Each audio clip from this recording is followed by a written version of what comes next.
Challenging. Will that be all for you today? Frustrating. You're welcome, my man. You have a blessing. It's probably the two biggest words. Price's Chicken Coop, a staple of Charlotte's South End district since 1962. Here you'll always find a steady stream of customers during the daily lunch rush, all here for that golden fried goodness.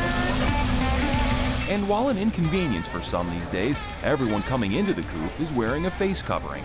I think because they have great supporters, some people do know how to cover themselves up and still be safe and eat out. As far as our customers, we're telling them what we're doing. We're leaving it up to the customers. If they're wearing masks, they take care of their social distancing because it's the individual's responsibility. And it's the same way with my staff. Yes, I feel comfortable coming out.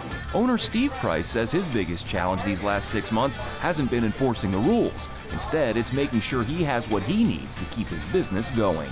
Our biggest challenge has been getting the supplies we need and getting the products we need when we need them. Because when everything shut down, everything got tight. And there's still some things that we cannot get. When the state's lockdown went into effect in March, the chicken coop closed down for a week. But when things opened back up again, some decisions had to be made. We approached all of our employees when we started out saying, it's whatever your comfort level is. We know the situation, you know the situation.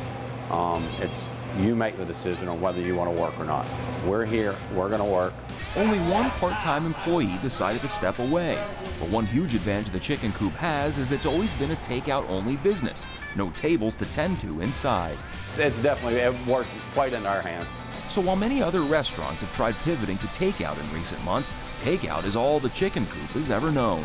Our business for the last 4 months has been good. We've been up. So we've been fortunate. We just say thank you and move on. A much different scene down South Boulevard at Beef and Bottle. The steaks are phenomenal and very consistent. Great service. In business since 1958, the legendary steakhouse has never offered takeout, and not even COVID could force it to do so. But if you put fries in that box, it's going to be nasty by the time you get it home. You put a lobster tail in that box, it's going to be rubber by the time you get home. So we feel that it would not be worth our reputation to put it in a plastic box. Rick Bowman is the longtime managing partner at Beef and Bottle. He says COVID and the subsequent shutdown in March blindsided him and the business. I came to work on the 17th and realized that we're closing the restaurant. At the time, we're thinking, 3 weeks, 4 weeks, we can persevere that. Fortunately, Beef and Bottle had a playbook of sorts for this already in place, as the restaurant closed for 3 weeks 5 years ago when completely redoing the kitchen. We gave our staff a choice. Guys, you can go on unemployment and get 60% of your salary, or if you stay with us, we'll pay you 50% of your salary. We did that because of rational thinking that when it's time to reopen our business, we don't want to have to retrain a whole new staff.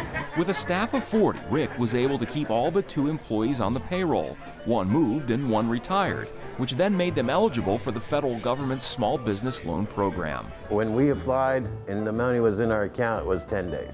I was astounded.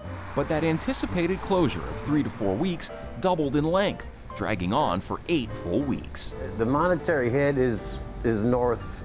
I can't say the exact dollar amount, but it is in the 6-figure range. Oh gosh, it was frustrating for sure. We sure missed it. Mitch Goldberg is a Beef and Bottle regular, coming about once a month for the last 10 years. He's just happy to have his favorite steak back. Like anywhere in Charlotte, you have to be masked up when you come into the restaurant, and once you get to the table, you can take your mask off, and they've done a great job of social distancing between the tables. So I'm very comfortable.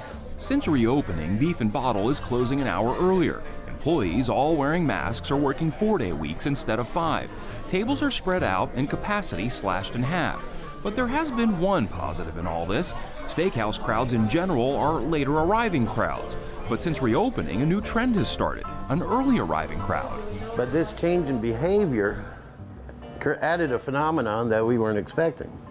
Since these people are coming in earlier, they want to leave before the crowd gets here.